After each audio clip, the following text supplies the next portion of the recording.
Stars on Air. Stars on Air. The Celebrity Talk Show. With RJ Tushara.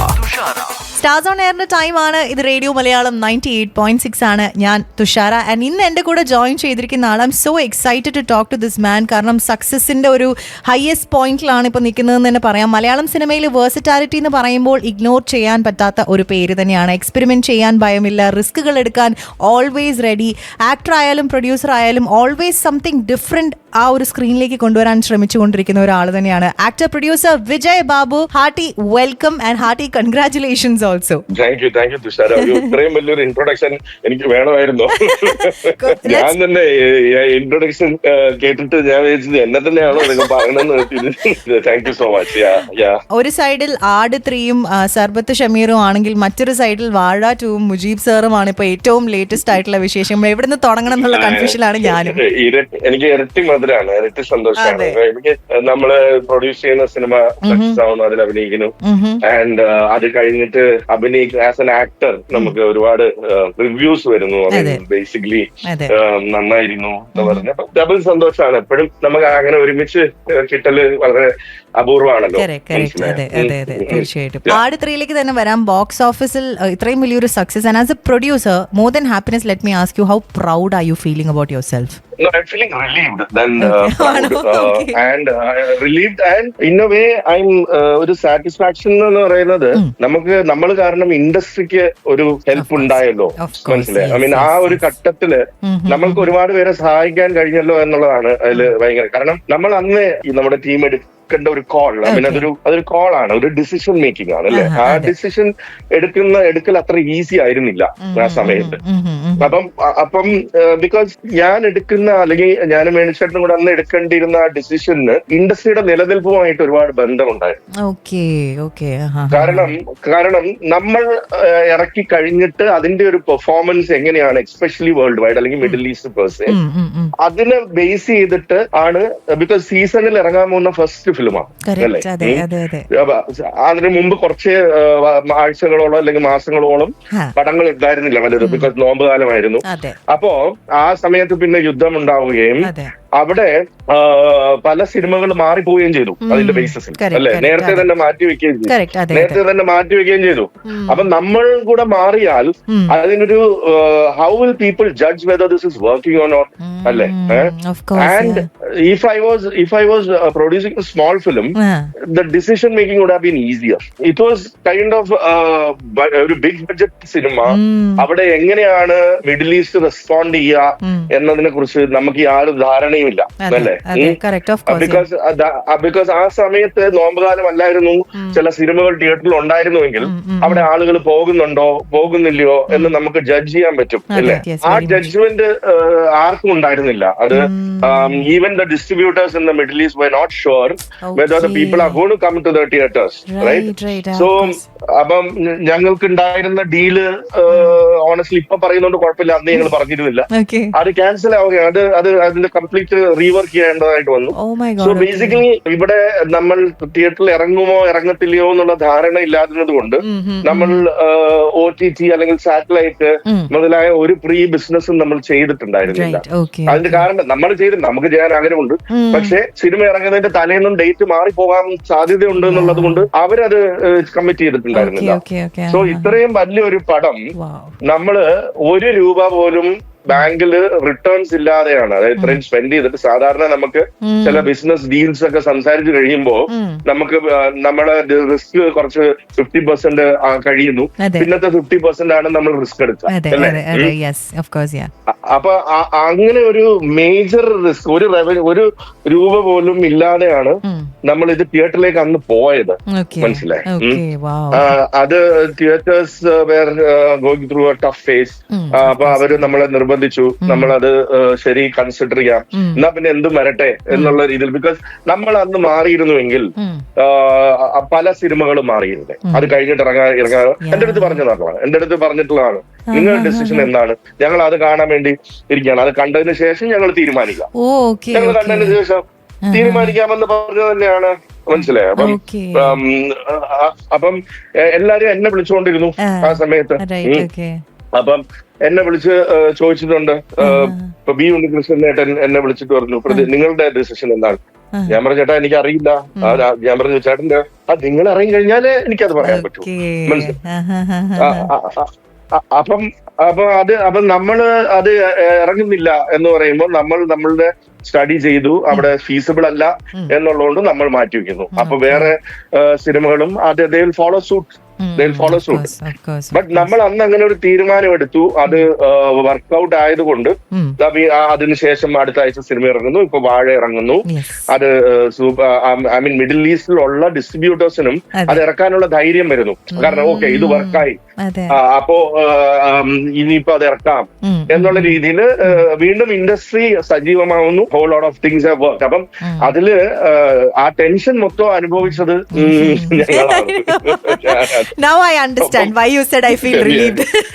I feel relieved because അതൊരു ഭയങ്കര എന്റെ life കൊണ്ട് risk എടുക്കുന്ന ഒരു പരിപാടിയായിരുന്നു. കാരണം അങ്ങനെ ഈ സിനിമയ്ക്ക് എന്തെങ്കിലും സംഭവിച്ചിരുന്നെങ്കിൽ നമ്മുടെ നിലനിൽപ്പ് തന്നെ മുമ്പോട്ടുള്ളത് ഭയങ്കര ബുദ്ധിമുട്ടാകുമായിരുന്നു. അപ്പൊ ഒന്നും കൂടെ മനസ്സിൽ തട്ടി പറയാണ് hearty congratulations. I think it was well deserved for taking that risk. ഇതിലെ വിജയ് ബാബു എന്ന ആക്ടർ ചെയ്തിട്ടുള്ള കഥാപാത്രം Sarbath Shameer again like the movie is a cult character. ആ ഒരു ക്യാരക്ടറും അതിന്റെ ബിജിഎം ഒക്കെ like it's just something that stays with the audience. Let's just go back to ആടിന്റെ ആ ഒരു ഹിസ്റ്ററി.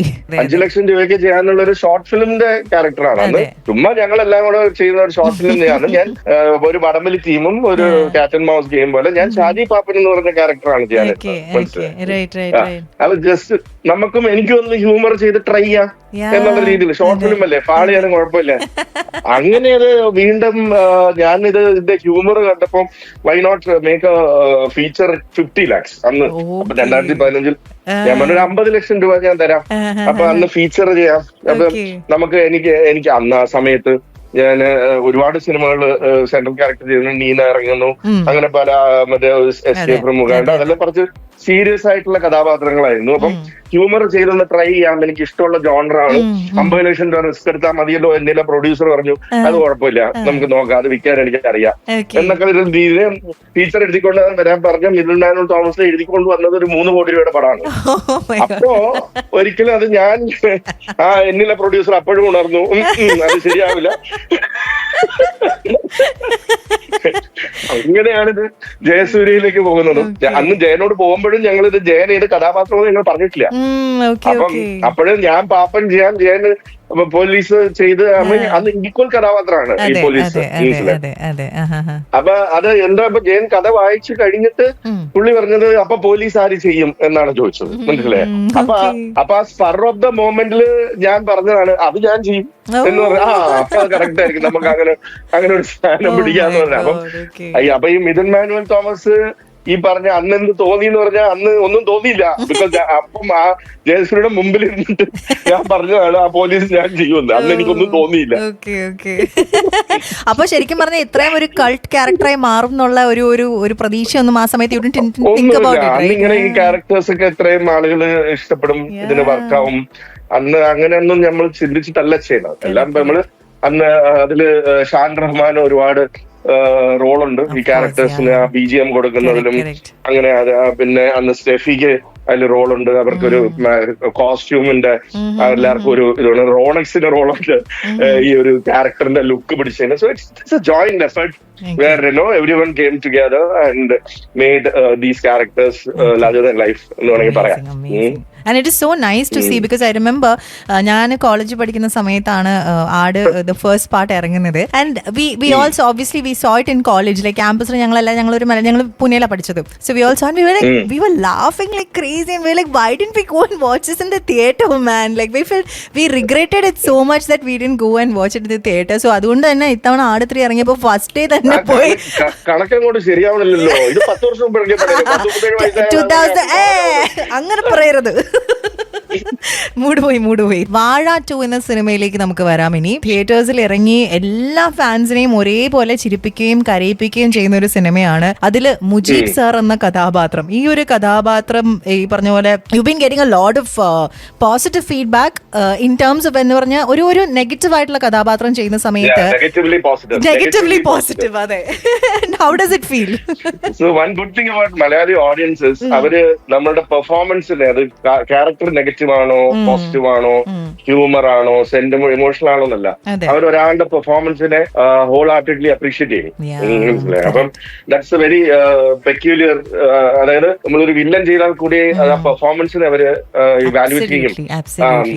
അവിടെ ആ അപ്രീസിയേഷൻ എനിക്ക് കിട്ടുന്നതിന് ഭയങ്കര സന്തോഷം. ആസ് എൻ ആക്ടർ, എനി ആക്ടറിന്റെ ഒരു ഡ്രീമാണ് അങ്ങനെയൊക്കെ ചെയ്യാന്നുള്ളത്. പിന്നെ എന്നെ സംബന്ധിച്ചിടത്തോളം ഞാൻ ഒരുപാട് കഥാപാത്രങ്ങൾ ചെയ്യാനുള്ള സമയം എനിക്ക് കിട്ടാറില്ല. ഇനിയിപ്പോ ചെയ്യണമെന്ന് ആഗ്രഹമുണ്ട്. കാരണം നമ്മൾ ഈ പ്രൊഡക്ഷൻ നടക്കാത്ത സമയത്തിലാണ് ഇത് ചെയ്യാം മോസ്റ്റ്ലി. മനസ്സിലായി? അപ്പം ചെയ്യുന്നത് വർക്കാവുക എന്നുള്ളതാണ്. അപ്പം ഇപ്പൊ ഞാൻ ഓണസ്റ്റ്ലി സ്പീക്കിംഗ് കഴിഞ്ഞ ഒരു വർഷത്തില് ഈ ആടും വാഴയും മാത്രമേ ചെയ്തിട്ടുള്ളൂ. വേറൊരു സിനിമയിൽ ഞാൻ അഭിനയിച്ചിട്ടില്ല. അപ്പൊ അത് രണ്ടും വർക്കാവുമ്പോ ഒരു 10 പടത്തിന്റെ ഗുണം നമുക്ക് ചെയ്യും. അതായത് നമ്മൾ പറയത്തില്ലേ, ഒന്നും വേസ്റ്റ് ആയില്ല എന്ന് പറയുന്നത്. ഒരു അടിയും വേസ്റ്റ് ആയില്ല എന്ന് പറഞ്ഞാല് മറ്റത് നമ്മൾ 4 പടം ചെയ്യുമ്പോ ഒരെണ്ണം വർക്കാവും എന്നൊക്കെ ആണല്ലോ. അപ്പൊ ഇത് രണ്ടും വർക്കാവുമ്പോ നമുക്ക് ടൈമും പോയില്ല, അധികം ആളുകളുടെ പൈസയും കളഞ്ഞില്ല, ഇത് വർക്കായി. പിന്നെ വിപിൻ ഞാൻ ഇൻട്രൊഡ്യൂസ് ചെയ്ത ഡയറക്ടറാണ്. എന്റെ 16 ഡയറക്ടറിൽ ഒരാളാണ് വിപിൻ. ആദ്യം മുതലേ എന്നിലെ ആക്ടറിൽ കുറച്ച് വിശ്വാസം കൂടുതലാണ് വിപിന്. അപ്പം വിപിന്റെ ഫസ്റ്റ് പടം മുദ്ദുഗൌല് ഞാൻ തന്നെ എന്നെ കൊണ്ട് നോക്കാൻ പറ്റുമോ എന്ന് എനിക്കറിയില്ല. Rambo, I don't know whether you have seen that movie. Mudhugauv കണ്ടിട്ടുണ്ടെങ്കിൽ അതില് റാംബോ എന്ന് പറഞ്ഞൊരു കഥാപാത്രമാണ് എന്നെ കൊണ്ട് ചെയ്യിച്ചത്. അന്ന് മറ്റേ റാംബോനെ ഇഷ്ടപ്പെട്ട് അതുപോലെ ഡ്രസ് ചെയ്ത് അതുപോലെ മുടി വളർത്തി നടക്കുന്ന ഒരാളാണ്. അതിനൊരു ബീജിയൊക്കെ ഉണ്ടായിരുന്നു. അപ്പം ഈ വാഴ 2ലേക്ക് വന്നപ്പോ ഈ വാഴയിലൊരു ഹിസ്റ്ററി ഉണ്ട്. കുറെ നാള് ഞങ്ങൾ ഡിസ്കസ് ചെയ്ത സ്ക്രിപ്റ്റ് ആണ്. പക്ഷെ അന്ന് വാഴ 1. അപ്പൊ അന്ന് പക്ഷെ എനിക്ക് ഒരുപാട് പ്രോജക്ട്സ് ഉണ്ടായിരുന്നു. അങ്ങനെ വിപിനത് തോന്നുന്നു. വാഴ 2 വന്നപ്പോ ആട് തുടങ്ങി അങ്ങനെ ബ്രേക്ക് ഒക്കെ ആയിരിക്കുന്ന സമയം, അത്യാവശ്യം ടെൻഷനിലൊക്കെ ഇരിക്കുന്ന സമയത്ത് ആണ് വിപിൻ എന്നെ വിളിച്ചിട്ട്, ചേട്ടാ വാഴ 2 നിങ്ങളൊരു ക്യാരക്ടർ ചെയ്യണം.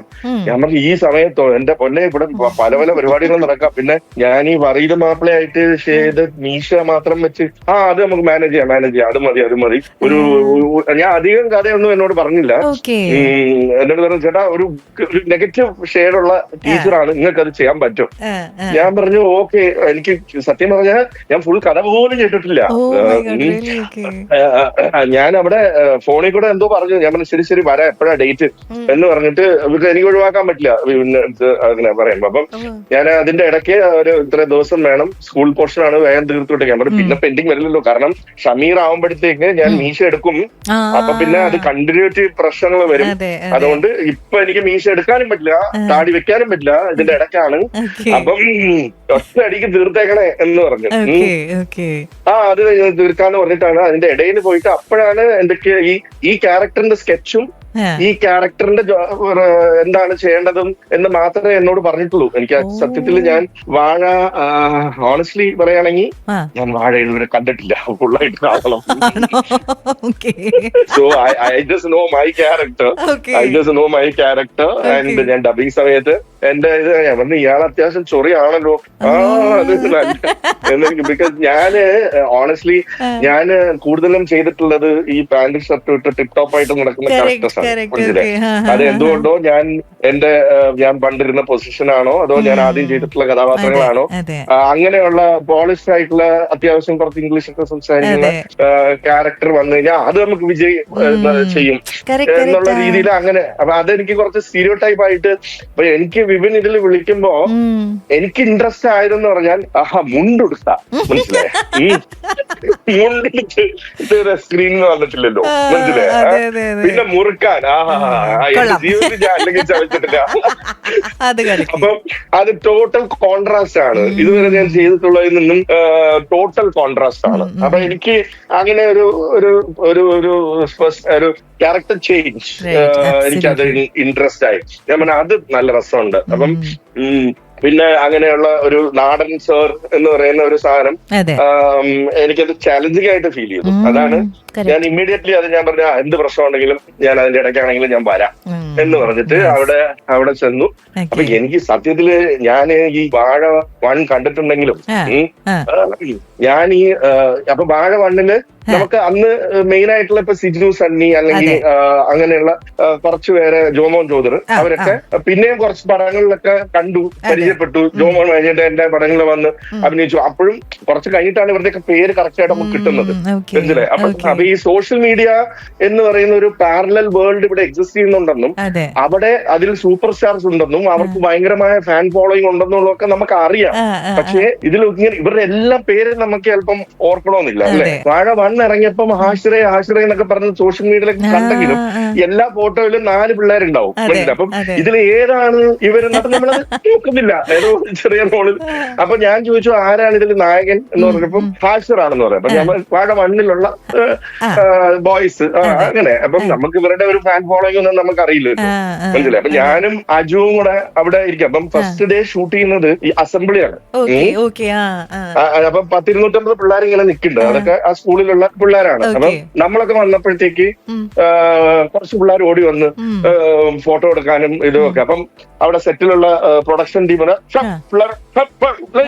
സാറിന് ഡിസ്റ്റർബ് ചെയ്തത് പിള്ളേരൊന്നും നോക്കാതെ ഇങ്ങനെ കണ്ണുരുട്ടിട്ട് ഇവനാരുടെ അതിന്റെ അടുത്ത് പറയാനെന്നൊക്കെ രീതിയിൽ അവരൊക്കെ പോയി മര്യാദയ്ക്ക് നിന്നു, മനസ്സിലായി? പക്ഷെ പെട്ടെന്ന് ഞാനോ ഞങ്ങൾ സംസാരിച്ചു നിന്നുമ്പോഴേ ഈ പിള്ളേരെല്ലാം കൂടെ ഒരൊറ്റ ഓട്ടം 250 പിള്ളേർ ഓടി. അപ്പൊ ഞങ്ങൾ വിചാരിച്ചത് എന്ത് പറ്റി, ലാലേട്ടനോ അല്ലോ നോക്കുമ്പോഴത്തേക്ക് ഒരു വെലിഞ്ഞിട്ടുള്ള ഒരു പയ്യൻ നടന്നു വരുന്നത്. യുവമാരെല്ലാരും കൂടെ അവരെ ഇങ്ങനെ പൊക്കിയെടുക്കുന്നു. അപ്പൊ അജു എന്നോട് പറഞ്ഞു, ചേട്ടാ എനിക്ക് മാത്രം തോന്നുന്നതാണോ ചേട്ടനും ഇത് തന്നെ തോന്നുന്നു? പടങ്ങൾ അഭിനയിച്ച് എത്ര പ്രൊഡ്യൂസ് ചെയ്ത് എത്ര കാര്യങ്ങളിൽ സോഷ്യൽ മീഡിയയിൽ 100 കണക്കിന് ഇന്റർവ്യൂ കൊടുക്കുന്നു. പക്ഷെ നമ്മൾ അറിഞ്ഞില്ല, ഇതറിഞ്ഞില്ല, ആരും പറഞ്ഞില്ല. അറിഞ്ഞില്ലെങ്കിൽ 2015 തൊട്ട് റീഡിട്ട് തുടങ്ങിയത്. അപ്പോഴാണ് ആശുപത്രി ആദ്യമായിട്ട് ഞാൻ കാണുന്നതും പരിചയപ്പെടുന്നതും. പിന്നെയാണ് എനിക്ക് ബാക്കിയുള്ള പിള്ളേരെയും പരിചയപ്പെടുന്നത്. അപ്പൊ യുവമാരെയൊക്കെ അടിക്കുക എന്നുള്ളതാണ് എന്റെ മെയിൻ ജോലി. അതെ അതെ, എപ്പോഴും ഒരു വടി കയ്യിലുണ്ടാവും, ഒരു ചൂരലുണ്ടാവും. നല്ല അടി കിട്ടിയിട്ടുണ്ട് പിള്ളേർക്കെല്ലാം, നല്ല അടി കിട്ടുന്നു. പിന്നെ നമ്മുടെ കയ്യിലായോണ്ടൊന്നും പറഞ്ഞില്ലെന്നേ ഉള്ളൂ. അപ്പം എന്തായാലും I enjoyed doing it because technically നമ്മുടെ സീനുകളിലെല്ലാം സുധീഷേട്ടനൊക്കെ വരുന്നതിന് മുമ്പ്, സുധീഷേട്ടനൊക്കെ ഒരു സീനില് നമ്മുടെ കൂടെ 2 സീനിലേ ഉള്ളൂ. അപ്പം അതിനു മുമ്പ് ഞാനാണല്ലോ സീനിയർ. അപ്പൊ അതിന്റെ ഒരു ഭയഭക്തി ബഹുമാനം ഒക്കെ അവർക്ക് ഉണ്ടായിരുന്നു. ചില കഥാപാത്രങ്ങൾ എങ്ങനെയാണ് നമ്മൾ കാണുമ്പോ തന്നെ നമുക്ക് ഭയങ്കര ദേഷ്യവും ഈ പറഞ്ഞ പോലെ ഹേറ്റ്രഡും ഒക്കെ തോന്നും. ഇപ്പൊ വാഴ 2 എന്ന് പറയുന്ന സിനിമയില് actor producer Vijay Babu play ചെയ്തിട്ടുള്ള മുജീബ് സാറിന്റെ കഥാപാത്രം ഏകദേശം അതുപോലെ തന്നെയായിരുന്നു. അതിനെക്കുറിച്ചൊക്കെ സംസാരിച്ചുകൊണ്ടിരിക്കുവായിരുന്നു. ഇത് സ്റ്റാർസ് ഓൺ എയറിന്റെ ടൈം ആണ് കൂടെയുള്ളത് RJ തുഷാര. ലൈക്ക് അത്രയും ലൈക്ക് നമ്മൾ ഓ മൈ ഗോഡ് ഇങ്ങനത്തെ ഒരു സാർ നമുക്ക് ഉണ്ടായിരുന്നെങ്കിൽ നമ്മളിപ്പോ ഇത് ചെയ്ത് അങ്ങനെ എപ്പോഴും അങ്ങനത്തെ ഒരു സാറ് പഠിക്കുന്ന സമയത്ത് ഉണ്ടായിരുന്നോ? ഇപ്പൊ ഈ ഒരു ക്യാരക്ടറുമായിട്ട് റിലേറ്റ് ചെയ്ത് എന്റെ സ്കൂളില് എനിക്ക് ഒരു മലയാളം ടീച്ചർ ഉണ്ടായിരുന്നു. ഓക്കെ, ഭയങ്കര എനിക്ക് മലയാളം ഞാൻ ഈ നമ്മൾ ഇതുണ്ടല്ലോ, എന്താ എന്റെ പേര്, ഉൾപ്രേക്ഷ, മറ്റേ ഇതല്ല, ഒരു രീതിയിലും എനിക്ക് അതിന്റെ പരിപാടികൾ കിട്ടത്തില്ല, മനസ്സിലായേ? പഠിക്കാതെ തന്നെ എനിക്ക് സ്ഥിരമായിട്ട് പുള്ളി അടിക്കുമായിരുന്നു. അപ്പൊ പുള്ളിക്ക് ഒരു ടോൺ ഉണ്ടായിരുന്നു മലയാളം. അപ്പൊ അദ്ദേഹത്തിന്റെ ഒരു ചെറിയ ബാലൻസ്, പക്ഷെ പാവായിരുന്നു. നമ്മള് വേണ്ടി അടിക്കുന്നതാണ്. അത് കഴിഞ്ഞിട്ട് ഞങ്ങള് ഭയങ്കര ഞാൻ അത് കഴിഞ്ഞ് ചാനലിലൊക്കെ വരുമ്പോ പുള്ളിയുടെ ഇടയ്ക്ക് വീട്ടിൽ വരും. ഭയങ്കര അപ്പൊ പുള്ളിയുടെ ഒരു മാൻഡ്രസം ഉണ്ടാവാം, ചെറിയൊരു ഇതുണ്ടാവാം. ബട്ട് ഇത് ഇച്ചിരി വൈൽഡ് ആണല്ലോ, ഈ മുറുക്കാനും അതും ഇതുമൊക്കെ. അത് നമ്മുടെ സ്കൂളില്, നമ്മളൊക്കെ കോൺവെന്റ് സ്കൂളില് ഇല്ലാത്ത കാര്യങ്ങളാണ് അതൊക്കെ. മുണ്ട്, ഷർട്ട് മുറുക്കാൻ അതൊന്നും നമ്മൾ ഇതുവരെ കണ്ടിട്ടില്ല.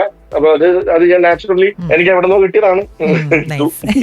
എന്തായാലും it was really nice. Hats of two the actor in you for pulling of ഈ മുറുക്കാൻ ഒരു വലിയ പാടായിരുന്നു. കാരണം ഈ മുറുക്കി നമുക്ക് വായിലെ ടേസ്റ്റ് ഒന്നും ഉണ്ടാവില്ല കേട്ടോ, മനസ്സിലായി.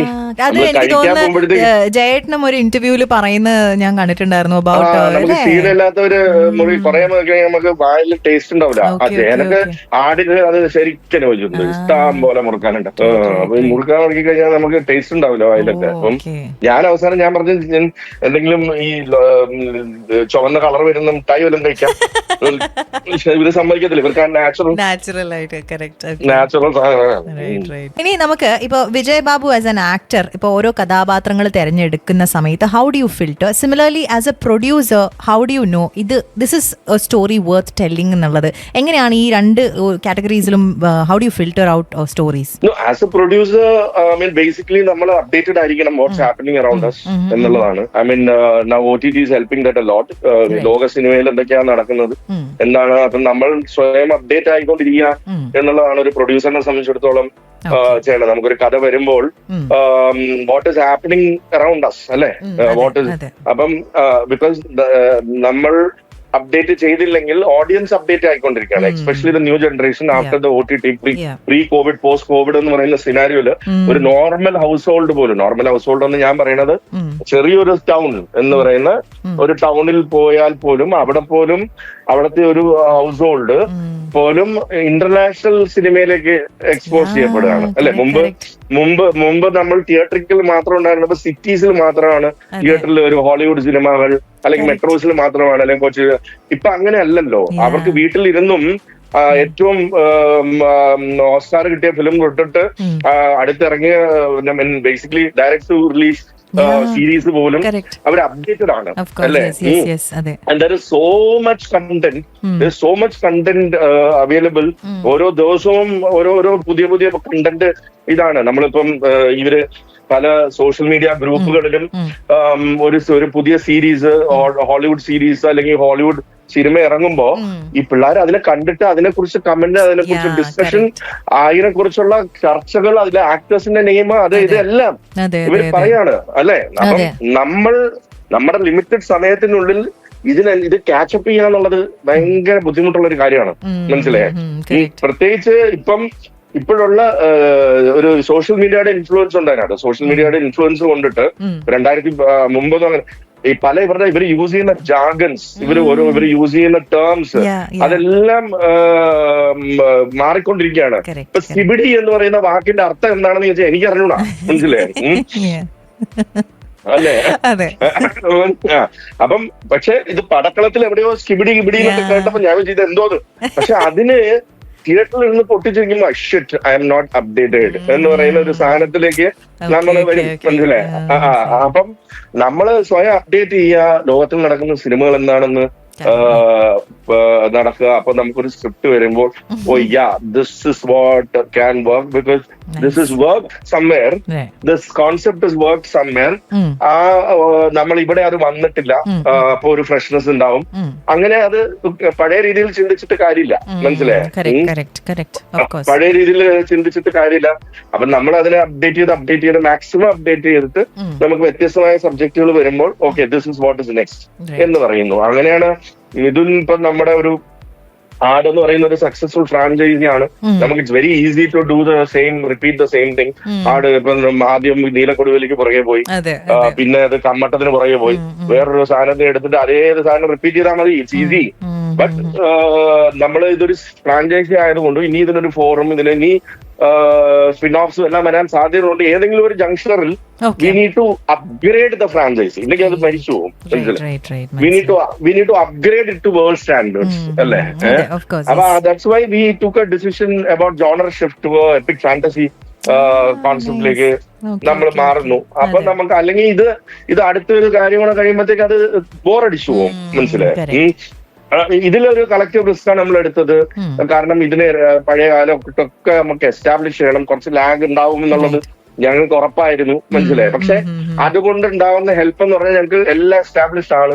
അത് ഇനി പാർട്ട് 2 വരുമ്പോഴൊക്കെ നമുക്ക് ഭയങ്കര ഹെൽപ്ഫുൾ ആയിരിക്കും. അതാണ്. അപ്പൊ basically as a producer update ചെയ്യുക, we have to be updated and see what's happening around and select subjects accordingly. Okay, അടിപൊളി.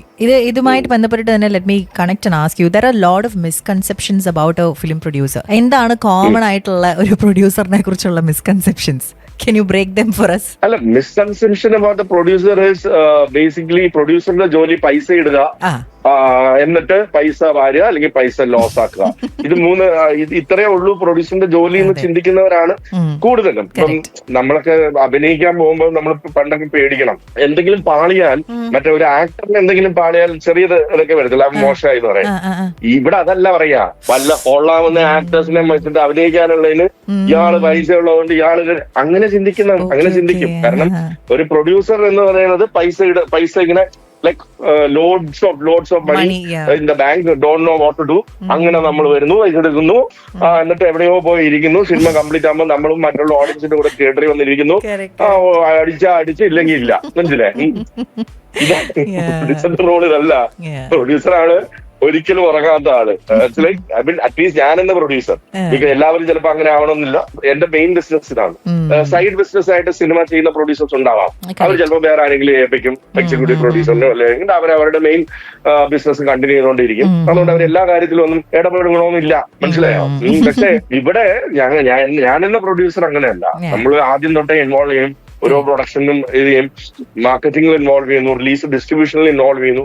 അപ്പം ഫോർ ദ ക്രിയേറ്റീവ് ടീം അവരുടെ ഷൂട്ട് കഴിയുമ്പോൾ അവരുടെ പകുതി ടെൻഷൻ കഴിയും, പിന്നെ ഓൺ ദ ടേബിൾ ആണ്. നമുക്ക് അങ്ങനെയല്ല. ആ സമയത്ത് നമ്മുടെ ജോലി കൂടുകയാണ്. ഇത് മാർക്കറ്റ് ചെയ്യുക, ഇത് ഡിസ്ട്രിബ്യൂട്ട് ചെയ്യുക, ഇതിന്റെ അങ്ങനത്തെ കാര്യങ്ങളുണ്ട്. സോ എനിക്ക് ആസ് എ പ്രൊഡ്യൂസർ ജോലി കഴിയുന്നത് തിയേറ്റർ റൺ കഴിയുന്നില്ല. പിന്നെ അത് OTT-ലേക്ക് വരല്, അവർക്ക് കണ്ടന്റ് കൊടുക്കല്, അതിന്റെ റൈറ്റ്സ് വിൽക്കല്, ഇതെല്ലാം തീരുന്നത് സിനിമ ഇറങ്ങിയ ഒരു 4-5 മാസം വരെ നമുക്ക് സമാധാനം ഇല്ല. സിനിമ തുടങ്ങുന്നതിന് 6 മാസം മുമ്പ്. Oh my God! So it's a long period of pressure. It's a long period and very stressful job. Of course, yeah. Because ഒരു സിനിമ എന്ന് പറയുമ്പോ അതിന്റെ എല്ലാം ഒത്തുവരുമ്പോഴേ അത് വിജയിക്കത്തുള്ളൂ. ഇപ്പൊ ഇറക്കുന്ന സമയം റോങ് ആയാൽ പോലും പടം വീഴും. അത് കണ്ടന്റ് മോശമായതുകൊണ്ടല്ല, ഇറക്കിയ സമയം മോശമായി പോയി. അതുകൊണ്ട് അതും ചെയ്യാൻ പാടില്ല. മാർക്കറ്റിംഗ് കമ്മ്യൂണിക്കേഷൻ കറക്റ്റ് ആയില്ല, അതുകൊണ്ട് അതും കറക്റ്റ് ആയിട്ട് ചെയ്യണം. അപ്പൊ എല്ലാ കാര്യങ്ങളും ചെയ്യണം എന്നുള്ളതുകൊണ്ട് ഏറ്റവും ടീഡിയസ് ആയിട്ടുള്ള ഒരു വർക്കാണ് പ്രൊഡ്യൂസർ എന്നുള്ളത്. നമ്മൾ ആക്ച്വലി പ്രൊഡ്യൂസർ എന്നല്ല, ഏറ്റവും മുതിർന്ന തൊഴിലാളി എന്നുള്ളതാണ് അതിന്റെ കറക്റ്റ് ഡെഫിനിഷൻ. മറ്റേ നേരത്തെ പറഞ്ഞപ്പോ എനിക്കത് പെട്ടെന്ന് ഓർമ്മ വന്ന, ഉറങ്ങാത്ത ആളാണ് പ്രൊഡ്യൂസർ എന്ന് പറയുന്നത്. അച്ഛൻ ഉറങ്ങാത്ത വീട് എന്ന് പറയുന്ന പോലെയാണ് പ്രൊഡ്യൂസർ ഉറങ്ങാത്ത സ്പേസ്. ഇന്നാളൊറങ്ങാത്ത സ്ഥലം, അത്രേ ഉള്ളൂ. ഏറ്റവും മുതിർന്ന തൊഴിലാളിയാണ്. എല്ലാ സ്ഥലത്തുനിന്നും ഇടി കിട്ടാൻ സാധ്യതയുള്ള തൊഴിലാളി. ഇനി നമുക്ക് നേരെ റാപ്പിഡ് ഫയർ റൗണ്ടിലേക്ക് പോകാനായിട്ടുള്ള ടൈം. ഫിലിം മേക്കിങ്ങിനെ കുറിച്ച് താങ്കളുടെ കംപ്ലീറ്റ് പെർസ്പെക്റ്റീവ് തന്നെ മാറ്റിയ ഒരു സിനിമ ഏതായിരിക്കും? ഐ തിങ്ക് ഇപ്പൊ ഞാൻ റീസെന്റ് എക്സാമ്പിൾ പറയുന്നതായിരിക്കുമല്ലോ ഏറ്റവും നല്ലത്. ഐ തിങ്ക് ഇറ്റ്സ് വാഴ 2. നമ്മൾ കംപ്ലീറ്റ് ഇതിനെ തകിടം മറിച്ചുകൊണ്ടാണല്ലോ. അതിനകത്ത് സൂപ്പർ സ്റ്റാർസ് ഇല്ല, അതിനകത്ത് ന്യൂ കമേഴ്സ് ആണ്, ന്യൂ ഡയറക്ടർ ആണ്. But it's creating ripples in the box office, അല്ലേ? വിജയ് ബാബു എന്ന ആക്ടറിനെ ഏറ്റവും ഇമോഷണലി ചാലഞ്ച് ചെയ്ത ഒരു character that you played? Neena. Oh wow, yes of course. Mujeeb സാറിനെ ഒരൊറ്റ വാക്കിൽ ഡിസ്ക്രൈബ് ചെയ്യാൻ പറ്റുവാണെന്നുണ്ടെങ്കിൽ? ആക്ച്വലി മുജീബ് സാറിന്റെ ഒറ്റ വാക്ക് അയാളൊരു എങ്ങനെ ഒരു ടീച്ചർ ആവരുത്, അതാണ് മുജീബ് സാർ. മനസ്സിലായി? ബട്ട് എന്തുകൊണ്ടും അതിൽ എനിക്ക് എലാബറേഷൻ വേണമെന്ന് തോന്നി. അയാള് ചെയ്യുന്ന കാര്യങ്ങളും ചില കാര്യങ്ങളുണ്ട് കേട്ടോ. അയാള് പിള്ളേരെ പിടിച്ച് അടിക്കാൻ നോക്കിയത് സിനിമാറ്റിക് ക്ലാസ് കിട്ടിയത് സിനിമയ്ക്ക് പോയിട്ടാണ്, അല്ലേ? അപ്പൊ അതിനകത്ത് ബട്ട് അയാളുടെ അപ്രോച്ച് ശരിയല്ല. അയാളുടെ അപ്രോച്ച് അതാ, that should not be the approach. That is what Vaazha is saying also.